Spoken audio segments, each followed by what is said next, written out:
आधुनिक भारत के प्रबुद्ध समाज, साहित्य और विज्ञान के संदर्भ में विषय को लेकर शिमला में भारतीय उच्च अध्ययन संस्थान द्वारा 3 दिवसीय अंतर्राष्ट्रीय संगोष्ठी का शुभारंभ हुआ।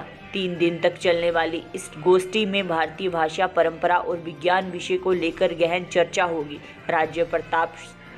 शिव प्रताप शुक्ल ने संगोष्ठी का शुभारंभ किया और कहा कि संगोष्ठी में जो विचार निकल कर आएंगे वह भारत की प्रबुद्ध परंपरा और संस्कृति के उत्थान के लिए महत्वपूर्ण योगदान देंगे।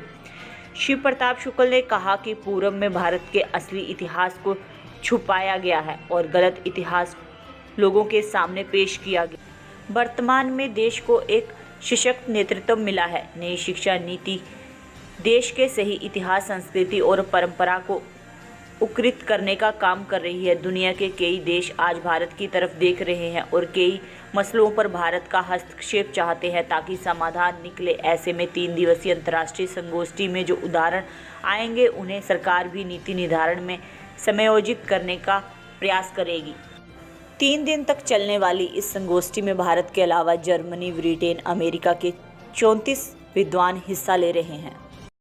देखिए, महत्वपूर्ण विषय पर सचमुच शुरू है कि भाषा, भारतीय भाषा, परंपरा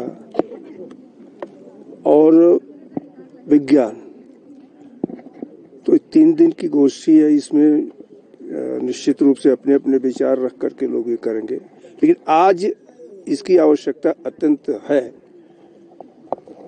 कि जब भारतीय इतिहास को पूरी तौर पर जो उसका वास्तविक इतिहास था नकारा गया, आज नई शिक्षा नीति ने अपने इतिहास को, अपने प्राचीन परंपराओं को, संस्कृति को उद्धृत करने का कार्य किया है और विशेष करके भाषा और विज्ञान पर यहाँ पर विचार होने वाला है।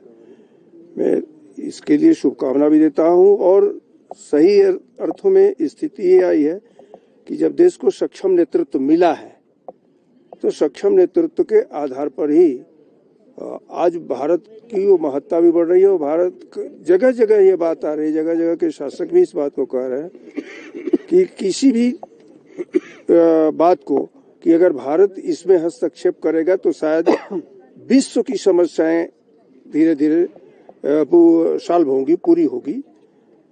तो यह जो 3 दिवसीय मंथन है, मुझे लगता है कि भारतीय संस्कृति के संदर्भ में, भारतीय विज्ञान के संदर्भ में, भारतीय भाषा के संदर्भ में एक बहुत सशक्त उदाहरण प्रस्तुत करेगा और जो बाद में चल करके सरकार भी उसको अपना कर करके जो है इस देश के परंपरा को और अधिक बढ़ाए।